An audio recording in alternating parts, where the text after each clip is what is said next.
Nifty গত 14ই August যেখানে closing দিয়েছিল সেখান থেকে মোটামুটি 0.80% গ্যাপ আপ ওপেন হয়ে প্রথম এবং দ্বিতীয় ক্যান্ডেলটি উপরের দিকে। তবে নিফটির যে এই রেঞ্জটি আছে এই রেঞ্জটিকে ব্রেক না করা পর্যন্ত নিফটির মধ্যে আমরা আপ মুভ আশা করব না। আজকে নিফটি যদি খুব একটা হাই ভোলাটাইলে চলে যায় তো এই রেঞ্জ টাচ করে এখানেই হয়তো টাইম পাস করতে পারে। আর নিফটি এখানে আজকে সহ টোটাল 9 দিন থেকে একই রেঞ্জে ঘোরাফেরা করবে। তবে আমরা যারা ভাবছি খারাপ নিউজের কারণে মার্কেট নিচে যাবে, আমার মনে হয় যে খারাপ নিউজের ইফেক্টটি এখানেই শেষ করে দিতে পারে। তো দেখা যাক নিফটি আজকের ক্লোজিংটা কোথায় দিয়ে দেয়।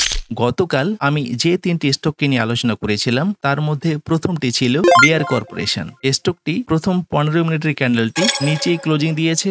আমরা এখানে দ্বিতীয় ক্যান্ডেলে এন্ট্রি করার চিন্তা ভাবনা করতে পারি, কারণ এই স্টকটি গ্যাপ আপ ওপেন হয়নি। যদি গ্যাপ আপ ওপেন হতো তো এটিকে আমরা অ্যাভয়েড করতে পারতাম। নেক্সট যে স্টকটি ছিল এটি ডাবর, আর এখানে দেখছি আমরা 15 মিনিটের টেকনিক্যাল চার্ট। প্রথম 15 মিনিটের ক্যান্ডেলটি ক্লোজিং দেওয়ার পর দ্বিতীয় ক্যান্ডেলটিও উপরে যাওয়ার চেষ্টা করছে। আমরা এখানে যদি দ্বিতীয় ক্যান্ডেলে এন্ট্রি করি তো এখান থেকে আমাদের টার্গেট 5%। আমাদের টার্গেট হতে পারে 642 পর্যন্ত, কারেন্ট প্রাইস 611। আর টার্গেট হিট না করা পর্যন্ত আমরা যাতে এক্সিট না করি সেজন্যই প্রথমে আমরা মানি ম্যানেজমেন্টকে ফলো করেই এন্ট্রি করব। নেক্সট যে স্টকটি ছিল এটি রিল্যাক্সো ফুটওয়্যার। এই স্টকটিও এখানে ফ্ল্যাট ওপেন হয়ে একই জায়গায় ঘোরাফেরা করছে। আর এই স্টকটি কন্টিনিউ নিচে, আমরা এখানে এন্ট্রি করতে পারি অনলি 5%-এর জন্য।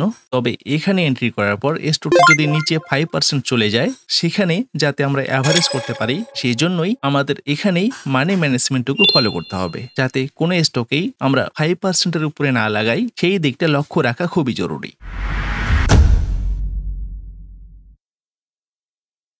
ফাইনালি নিফটি 24,334 ওপেন হয়ে এখানে প্রথমে গ্যাপটিকে পূরণ করে দিয়েছিল। এখানে গ্যাপটিকে পূরণ করে দেওয়ার পর কন্টিনিউ উপরে আমাদের যে লাস্ট লেভেলটি ছিল এই লেভেলটিকে এখানে ব্রেক করে দিয়েছে। আমি যদি নিফটির ডেইলি ক্যান্ডেল দেখার চেষ্টা করি, এখানে দেখুন নিফটি কন্টিনিউ 8 দিন ধরে একই রেঞ্জে। আমি প্রিভিয়াস ভিডিওগুলোতে বলেছিলাম যে নিফটি এখানে কবে গ্যাপটিকে পূরণ করে দেবে আমরা হয়তো সেটিকে ধরতেই পারবো না। আর যেটা আজকেই হয়ে গেল, আমাদের কিন্তু আজকে কখনোই মনে হয়নি যে নিফটি এই লেভেলটিকে ব্রেক করে দেবে। তো নিফটি যখন এই লেভেলটিকে ব্রেক করে দিয়েছে, আগামী সপ্তাহে কিন্তু নিফটি নিশ্চয়ই গ্যাপ আপ ওপেন হতে পারে। যদি গ্যাপ আপ ওপেন হয় তো ক্যান্ডেলটি নিচেও আসতে পারে, আর যদি এখানে ফ্ল্যাট ওপেন হয়ে যায় তো এখানে এই গ্যাপটিকে পূরণ করে দিতে পারে। তো যাই হোক, নিফটির যে ডাউন মুভটি ছিল এই ডাউন মুভটি আশা করি এখানেই শেষ। সামনের দিনে আমরা নিফটির মধ্যে একটা আপ মুভ আশা করতেই পারি, তবে এভাবে ডিরেক্টে যাবে এরকম কোনো ব্যাপার নেই। নিফটি এখানে আরো কয়েকদিন টাইম পাস করতে পারে। তবে আমাদের মধ্যে যে আতঙ্কটি ছিল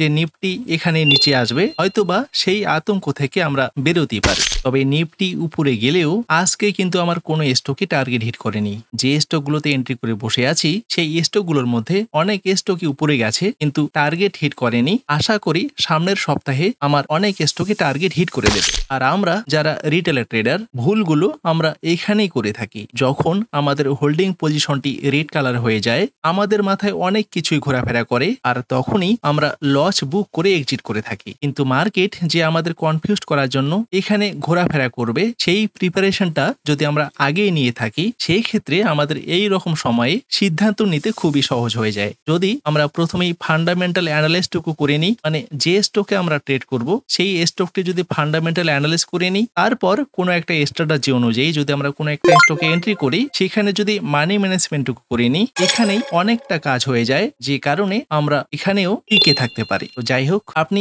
কিভাবে মানি ম্যানেজমেন্ট করবেন এবং আপনি কোন একটা স্টকের কিভাবে ফান্ডামেন্টাল অ্যানালাইজ করবেন আমি প্রিভিয়াস ভিডিওগুলোতে আলোচনা করেছি। পারলে প্রিভিয়াস ভিডিওগুলো দেখে আপনার ওয়াচ লিস্টের স্টকগুলোকে অ্যানালাইজ করে নিতে পারে। তো আজকের মতো এইটুকুই। ভিডিওটি যদি ভালো লাগে লাইক ও শেয়ার করবেন, কমেন্ট বক্সে আপনার মতামত জানাবেন।